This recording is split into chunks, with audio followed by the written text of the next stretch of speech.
முக்கியமா இந்த வீடியோ எதுக்கு அப்படின்னா, இன்னைக்கு ஜூன் 8 த பெஸ்ட் ஃப்ரெண்ட்ஸ் டே. அதனால தான் இன்னைக்கு இந்த வீடியோ. உங்களுக்கு ஒரு கேள்வி. இப்போ உங்க வாழ்க்கையில ஃப்ரெண்ட்ஸே இல்லை அப்படின்னா, நீங்க ரொம்ப வீக்கான ஆளா, இல்ல லோன்லியான ஆளா, இல்ல நீங்க ரொம்ப ஸ்ட்ராங்கான ஆளா? இந்த கேள்விக்கு உங்ககிட்ட பதில் இருக்கா? என்ன விஷயம் அப்படின்னா, சின்ன வயசுல இருந்தே நமக்கு ஒரு விஷயத்த சொல்லி தான் வளர்த்துருக்காங்க. ஃப்ரெண்ட்ஸ் இல்லாம நம்மளால இருக்க முடியாது. ஃப்ரெண்ட்ஸ் ரொம்ப முக்கியம். நம்ம பார்க்குற சினிமா ஆகட்டும், இல்ல நம்ம கூட இருக்கவங்களாகட்டும், எல்லாருமே ஃப்ரெண்ட்ஸ் எவ்வளோ முக்கியம், ஃப்ரெண்ட்ஸுக்கு எவ்வளோ முக்கியத்துவம் குடுக்குறாங்கன்றது நமக்கு தெரிஞ்சிருக்கும். ஆனா அதெல்லாம் நிஜமாவே உண்மையா? நமக்கு உண்மையாவே ஃப்ரெண்ட்ஸ் தேவையா? ஃப்ரெண்ட் இல்லாம ஒருத்தனால வாழவே முடியாதா? அப்படி இருந்தா, ஏன் best friend, close friend, circle ஃப்ரெண்டுன்னு ஃப்ரெண்ட்ஸுக்கு இவ்வளோ கேட்டகரிஸ் இருக்கு? ஃப்ரெண்டுன்னா அது ஒரே ஃப்ரெண்டா தானே இருக்க முடியும். இதுலயே இவ்வளோ கேட்டகரிஸ் இருக்கு. இதுக்கு என்ன காரணம்? இது எல்லாத்தையும் நம்ம இந்த வீடியோல டீடைல்டா பார்ப்போம். அதுக்கு முன்னாடி நீங்க நம்ம சேனலுக்கு ஃபர்ஸ்ட் டைமா வந்திருக்கீங்கன்னா நீங்க நம்ம சேனலை சப்ஸ்கிரைப் பண்ணிக்கோங்க. நான் உங்க அஸ்வின். இது நம்ம சேனல் அஸ்வின் அன்ஃபில்ட். சரி, இப்போ வீடியோக்குள்ள போலாம். முதல்ல ஃப்ரெண்ட்ஷிப் எப்படி உருவாச்சுன்றத பார்ப்போம். ஆயிரக்கணக்கான வருஷங்களுக்கு முன்னாடி மனுஷன் வேட்டையாட போயிருந்தான்.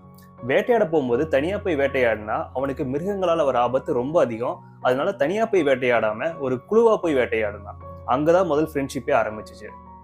ஏன்னா குழுவா இருக்கும்போது உயிர் பிழைக்கிற வாய்ப்பு ரொம்ப அதிகமா இருந்துச்சு. குழுவா இருக்கும்போது பாதுகாப்பு கிடைச்சிச்சு. குழுவா இருக்கும்போது சாப்பிட்றதுக்கு சாப்பாடு கிடைச்சிச்சு. குழுவா இருக்கும்போது அவன் ரொம்ப சேஃபா ஃபீல் பண்ணனான். ஆனா அப்ப இருந்தவங்களுக்கு தெரியாது அந்த குழுவா இருக்கிறதுக்கு பேரு தான் ஃப்ரெண்ட்ஷிப் அப்படின்னு சொல்லிட்டு. அப்படி அவன் குழுவா இருந்தனாலதான் இன்னைக்கு வரைக்கும் நம்ம மனுஷங்க குழுவாவே இருக்கிறதுக்கு ஆசைப்படுறோம். மனுஷங்க உயிர் வாழ்றதுக்கு தண்ணி எப்படி தேவைப்படுதோ அதே அளவுக்கு மனுஷங்க ஒட்டுக்கா ஒரு குழுவா இருக்கிறதும் ரொம்ப முக்கியமா தேவைப்படுது. ஒரு மனுஷனை தனியா விட்டோம்னா அவனால ஒரு 48 மணி நேரத்துக்கு மேல அவனால உயிரோடு இருக்கிறதே ரொம்ப கஷ்டமாயிரும். அவனுக்கு டிப்ரெஷனுக்குள்ள போயிடுவான். ஒரு மனுஷனை தனியா விட்டோம்னா அவனால சாப்பாடு இல்லாம கூட இருக்க முடியும். தண்ணி கூட இல்லாம ஒரு 4 நாள் தாக்கு பிடிக்க முடியும். ஆனா அதே குழுவா இல்லாம தனியா ஒருத்தர் இருந்தான்னா அவன் எவ்வளவுக்கு முடியுமோ அவ்வளவு சீக்கிரமா டிப்ரெஷனுக்குள்ள போயிடுவான். அது அவனோட உயிருக்கே ஆபத்தாயிரும். கிட்டத்தட்ட தனியா இருக்கிறது அப்படின்றது சிகரெட் ஸ்மோக் பண்றதுக்கான சமம். எப்பவுமே மனுஷனுக்குள்ள ஒரு எண்ணம் ஓடிக்கிட்டே இருக்கும். நான் யாருக்காவது முக்கியமானவனா, எனக்குன்னு யாராவது இருக்காங்களா அப்படின்ற கேள்வி அவன் மண்டைக்குள்ள ஓடிக்கிட்டே இருக்கும். ஸோ அதுக்கு முக்கியமா அவனுக்கு தேவைப்படுற ஒரு விஷயம் நட்பு, ஃப்ரெண்ட்ஷிப். அப்படின்னா ஃப்ரெண்ட்ஸே இல்லாம வாழவே முடியாதா? இந்த விஷயத்துல நம்ம எல்லாரும் தப்பு பண்றோம். ஃப்ரெண்டே இல்லாம வாழ முடியாதுன்ட்டு கிடையாது. நமக்கு முக்கியமான கனெக்ஷன்ஸ் தேவை. அதாவது ஒருத்தன் இன்ட்ரோவர்ட்டா இருக்கலாம், அவனுக்கு ஃப்ரெண்டே இல்லாம இருக்கலாம். இன்னொருத்தன் எக்ஸ்ட்ரோவர்ட்டா இருக்கலாம், அவனுக்கு ஆயிரக்கணக்கில் ஃப்ரெண்ட்ஸ் இருக்கலாம். ஆனா அதெல்லாம் முக்கியம் கிடையாது. ஒரு ஃப்ரெண்டா இருந்தாலும் கனெக்ஷன் முக்கியம். அந்த கனெக்ஷன் எப்படி வரும்னா குவான்டிட்டினால வராது, குவாலிட்டினால தான் வரும். ஸோ நமக்கு 100 ஃப்ரெண்ட்ஸ் இருக்கிறது பெருசு இல்லை, குவாலிட்டியான ஒரு ஃப்ரெண்ட் கூட இருக்கிறதா ரொம்ப முக்கியம். இன்னொரு கேள்வி, இது ரொம்ப சுவாரஸ்யமான கேள்வி. நம்ம கூட இருக்கவங்க ஃப்ரெண்ட்ஸ் தான், ஆனா அவங்க எல்லாருமே நமக்கு ஃப்ரெண்ட்ஸ் தானா? இந்த கேள்வி கண்டிப்பா எல்லாத்துக்குள்ளயுமே வந்திருக்கும். உங்க கான்டாக்ட் லிஸ்ட்ல 1000 பேர் இருக்கலாம். உங்களோட இன்ஸ்டாகிராம் ஃபாலோவர்ஸா ஒரு 10,000 பேர் இருக்கலாம். ஆனா எமர்ஜென்சின்னு ஃபோன் பண்ணும்போது ஒரு நைட்டு 2 மணிக்கு நீங்க ஃபோன் பண்றீங்கன்னா அப்போ உங்க காலை யார் எடுப்பாங்க, நீங்க சொல்றதை யாரு கேட்பாங்க, உங்களுக்கு தேவையானதை யார் பண்றாங்க அப்படின்றத பார்த்து தான் நம்மளால ஃப்ரெண்ட்ஷிப்பையே டிஃபைன் பண்ண முடியும். ஏன்னா ஃப்ரெண்ட்ஷிப்ல நிறைய வெரைட்டிஸ் இருக்கு. சில பேர் நம்ம ஒர்க் பிளேஸ்ல பார்ப்போம், சில பேரை நம்ம ஜிம்ல பார்ப்போம், சில பேர் நம்ம வீட்டு பக்கத்துல இருப்பாங்க. ஆனா இவங்க எல்லாத்தையுமே நம்மளால ஃப்ரெண்டுன்னு எடுத்துக்க முடியாது. அவங்க எல்லாத்துக்குமே ஒரு ஒரு பேர் இருக்கு. அக்வைண்டன்ஸ் சொல்லலாம், ஒர்க் ஃப்ரெண்ட்ஷிப்னு சொல்லலாம், ஜிம்மேட்னு சொல்லலாம். இந்த மாதிரியான டிஃப்ரெண்டான நேம்ஸ் இருக்கு. ஆனா நம்ம எல்லாத்தையுமே ஒட்டுக்கா ஃப்ரெண்ட் அப்படின்னு தான் நம்ம சொல்றோம். அதாவது நமக்கு தேவை இருக்கும்போது மட்டும் வருவாங்க, தேவை முடிஞ்சதுக்கு அப்புறம் போயிடுவாங்க. இவங்களெல்லாம் நம்ம ஃப்ரெண்ட் லிஸ்ட்ல எடுத்துக்க முடியாது. ஃப்ரெண்ட்ஷிப்லயே நிறைய வெரைட்டிஸ் இருக்கு, நிறைய டைப்ஸ் இருக்கு. இதுல 4 வகையான டைப் ரொம்ப முக்கியம். ஒன்னு சோஷியல் ஃப்ரெண்ட்ஷிப். சோஷியல் ஃப்ரெண்ட்ஷிப்னா வேற ஒன்றும் இல்லை.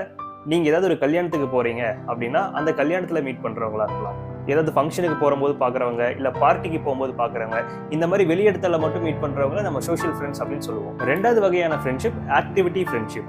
அதாவது நம்ம ஜிம்முக்கு போகும்போது பாக்குறவங்க, இல்ல ஏதாவது ஸ்போர்ட்ஸ் விளையாடும் போது பாக்குறவங்க, கிரிக்கெட் வாலிபால் விளையாடும் போது பாக்குறவங்க, இல்ல காலையில ஜாகிங் போகும்போது பாக்குறவங்க, பப்ஜி விளையாடும் போது கூட வந்து விளையாடுறவங்க, இவங்க எல்லாத்தையும் நம்ம ஆக்டிவிட்டி ஃப்ரெண்ட்ஸ்னு சொல்லுவோம்.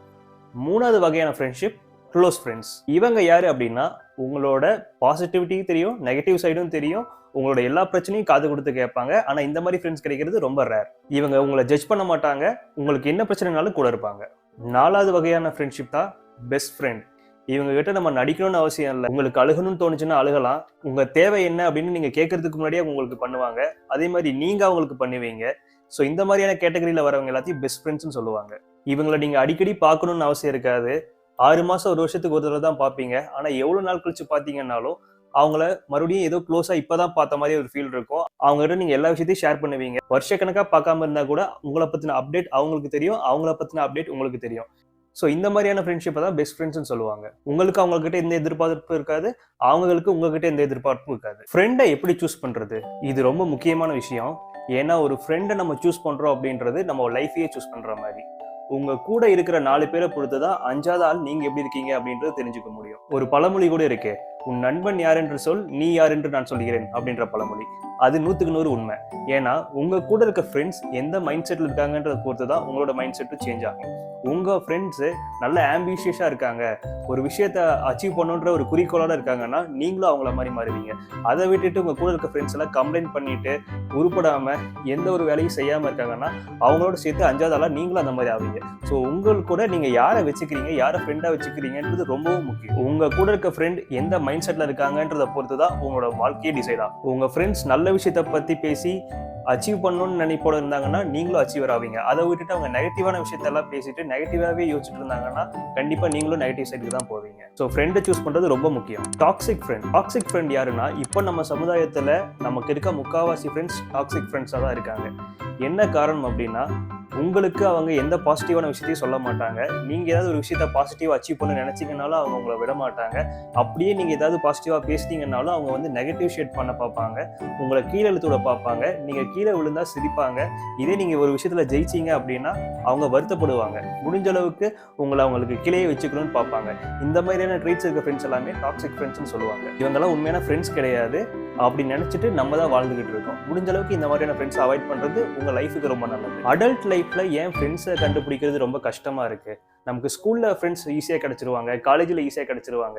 ஆனால் ஒரு அடல்ட் லைஃப் வந்ததுக்கு அப்புறம் நமக்கு ஃப்ரெண்ட்ஸ் கிடைக்கிறதே கஷ்டமாயிருது. நம்ம ஒர்க் பிளேஸ்ல போயிட்டு என்னதான் ஃப்ரெண்டுன்னு பழகினாலும் அவங்க நமக்கு வந்து உண்மையான ஃப்ரெண்டா இருக்க மாட்டாங்க. அவங்க ஜஸ்ட் கூட வேலை செய்யறவங்க, அவ்வளவுதான். என்னதான் நம்ம ஃப்ரெண்டுன்னு சொன்னாலும் அவங்கள நம்ம வந்து ஃப்ரெண்டா பார்க்க மாட்டோம், அவங்களும் நம்மளை ஃப்ரெண்டா பார்க்க மாட்டாங்க. ஏன் இது இவ்வளவு கஷ்டமா இருக்கு அப்படின்னா, ஒவ்வொருத்தங்களும் அடல்ட் ஆனதுக்கு அப்புறமா அவங்க கேரியர், குடும்பம், லோன் பிரச்சனை, நான் வீடு கட்டணும், கார் வாங்கணும், இந்த மாதிரி மைண்ட் செட்லயே போயிடுறதுனால நமக்குன்னு ஒரு டைம் ஒதுக்கி ஒரு ஃப்ரெண்டை கண்டுபிடிக்கிறது ரொம்ப கஷ்டமா இருக்கு. 30 வயசுக்கு மேல ஒருத்தருக்கு ஃப்ரெண்ட் சர்க்கிளே கம்மியாக ஆரம்பிச்சிடும். இன்னும் சொல்ல போனா அவங்களுக்கு ஃப்ரெண்ட் சர்க்கிளே இருக்காது. மீறி போனா ஒரு 2 பேர் 3 பேர் இருப்பாங்க. அதுவும் அவங்க கூட படிச்ச ஸ்கூல் ஃப்ரெண்டோ இல்ல காலேஜ் ஃப்ரெண்டோவா தான் இருப்பாங்க. இதை நீங்க கவனிச்சிருக்கீங்களா? ஃப்ரெண்டே இல்லாதவங்க என்ன பண்றாங்க? இதை பத்தி நம்ம பயப்பட வேண்டியது இல்லை. ஃப்ரெண்ட்ஸ் இல்லைன்றது ஒரு பெரிய ப்ராப்ளம் கிடையாது. மனுஷனுக்கு ஃப்ரெண்ட்ஸ் முக்கியம் இல்லை, உண்மையான கனெக்ஷன்ஸ் தான் முக்கியம். அதுக்கு ஃப்ரெண்டாக தான் இருக்கணும்னு அவசியம் இல்லை. நீங்க உங்க கூட ஒரு நல்ல கனெக்ஷன் இருக்க பீப்புள்ஸை கூட வச்சுக்கலாம். அது உங்களோட லைஃப் பார்ட்னரா இருக்கலாம், இல்ல கேர்ள் ஃப்ரெண்ட் பாய் ஃப்ரெண்டா இருக்கலாம், இல்ல உங்க அப்பா அம்மாவா இருக்கலாம், இல்ல உங்க கூட பிறந்த சிப்லிங்ஸா இருக்கலாம். யாரா வேணாலும் இருக்கலாம். ஃப்ரெண்டா தான் இருக்கணும்னு அவசியம் இல்லை. உங்களுக்கு கனெக்ஷன் தான் தேவையே தவிர ஃப்ரெண்டுன்னு ஒரு கேரக்டர் நமக்கு தேவையில்லை. ஸோ முடிஞ்ச அளவுக்கு உங்க கூட உங்களை சுத்தி உங்களை நல்லா பாத்துக்கிறவங்களை, நீங்க லைஃப்ல அடுத்த லெவலுக்கு போகணும்னு நினைக்கிறவங்களை கூட வச்சிருந்தீங்கனாலே உங்களுக்கு அந்த ஃப்ரெண்ட் இல்லைன்ற தாட்டே வராது. ஸோ நமக்கு கனெக்ஷன் தான் முக்கியமே தவிர ஃப்ரெண்டுன்ற ஒரு கேரக்டர் நமக்கு முக்கியம் இல்லை. ஒரு ஃப்ரெண்ட் நம்ம கூட லைஃப் லாங் வருவான்னு நினைச்சா அது நம்மளோட முட்டாள்தனம். ஏன்னா நமக்கு ஸ்கூல்ல ஃப்ரெண்ட் செட் கிடைப்பாங்க, காலேஜ்ல கிடைப்பாங்க, வேலை செய்யறதுல கிடைப்பாங்க. ஆனா அவங்க எல்லாம் போயிடுவாங்க. ஸ்கூல் முடிச்சோன்னா போயிடுவாங்க, காலேஜ் முடிச்சோன்னா போயிடுவாங்க, வேலையை வரணும்னா போயிடுவாங்க. நம்ம கூட லைஃப்ல யாரு தொடர்ந்து கண்டினியூ பண்றாங்களோ அவங்களுக்கு தான் நம்ம இம்பார்ட்டன்ஸ் கொடுக்கணுமே தவிர வந்துட்டு போறவங்களை வந்து இம்பார்ட்டன்ட் நினைச்சிட்டு நம்ம நினைச்சிட்டு இருந்தோம்னா அவங்க போனதுக்கு அப்புறம் அது நமக்கு தான் ரொம்ப ஹர்ட் ஆகும். ஸோ பெட்டர் முடிஞ்ச அளவுக்கு கனெக்ஷன்ஸை உருவாக்க பழகுங்க. ஒரு ஃப்ரெண்டு விட்டுட்டு போயிட்டான்றதுக்காக நீங்க ஃபீல் பண்ணாதீங்க. ஒரு உண்மையான ஒரு ஆள் ஃப்ரெண்டா இருக்கிறான் அப்படின்னா அவன் எவ்வளவு தூரம் போனாலும் உங்களை கான்டாக்ட் பண்ணுவாங்க, நீங்க டச்லயே தான் இருப்பீங்க.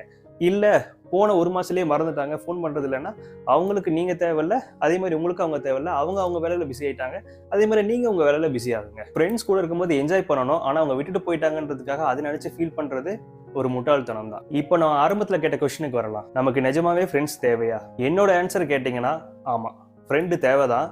ஆனா அது எந்த அளவுக்கு அப்படின்றது ரொம்ப முக்கியம். ஃப்ரெண்டுன்னா நான் சொன்ன மாதிரி உங்களோட தேவைகளை புரிஞ்சு, நீங்க அவங்க தேவைகளை புரிஞ்சு, அவங்களுக்கு ஏதாவது பிரச்சனைனா நீங்க ஹெல்ப் பண்றது, உங்களுக்கு ஏதாவது பிரச்சனைனா அவங்க ஹெல்ப் பண்றது, இந்த மாதிரியான ஃப்ரெண்ட்ஷிப் தான் இருக்கணுமே தவிர ஒருத்தங்க உங்களை கலாய்க்கிறாங்க, கூட இருக்கிறாங்க, நீங்க கீழே தான் சிரிக்கிறாங்க, இந்த மாதிரி ஃப்ரெண்ட்ஸ் இருக்கிறது நமக்கு தேவையே இல்லை. அதே மாதிரி ஃப்ரெண்டுனா எப்பயுமே கூட தான் சுத்திட்டு இருக்கணும்ன்ற எந்த அவசியமும் கிடையாது. நீங்க பல வருஷம் பார்க்காம கூட இருக்கலாம். அந்த மாதிரி பார்க்காம இருந்தாலுமே உங்களை பத்தின அப்டேட் அவங்களுக்கும், அவங்கள பத்தின அப்டேட் உங்களுக்கும் எப்பவுமே இது ஒரு கனெக்ஷன்ல இருந்துகிட்டே இருக்கும். அதுதான் உண்மையான ஃப்ரெண்ட்ஷிப். இந்த வீடியோவை உங்க பெஸ்ட் ஃப்ரெண்டுக்கு ஷேர் பண்ணுங்க. உங்க யாருக்காவது அந்த மாதிரி ஃப்ரெண்ட்ஷிப் இருக்காங்களா? அப்படி இருந்தாங்க அப்படின்னா அவங்க பேரை கமெண்ட்ல மென்ஷன் பண்ணுங்க. அவங்க ரொம்ப சந்தோஷப்படுவாங்க. நம்ம சேனல்ல இந்த மாதிரி இன்னும் நிறைய வீடியோஸ் இருக்கு. நீங்க அதையும் போய் ப்ளீஸ் செக் அவுட் பண்ணி பாருங்க. இந்த மாதிரியான வீடியோஸ் பார்க்கணும் அப்படின்னா நீங்க நம்ம சேனலை சப்ஸ்கிரைப் பண்ணிக்கங்க. நான் உங்க அஸ்வின், இது நம்ம சேனல் அஸ்வின் அன்பில்டர். நாளைக்கு நான் வேற ஒரு இன்ஃபர்மேட்டிவ் வீடியோட வந்து மீட் பண்றேன். பாய்.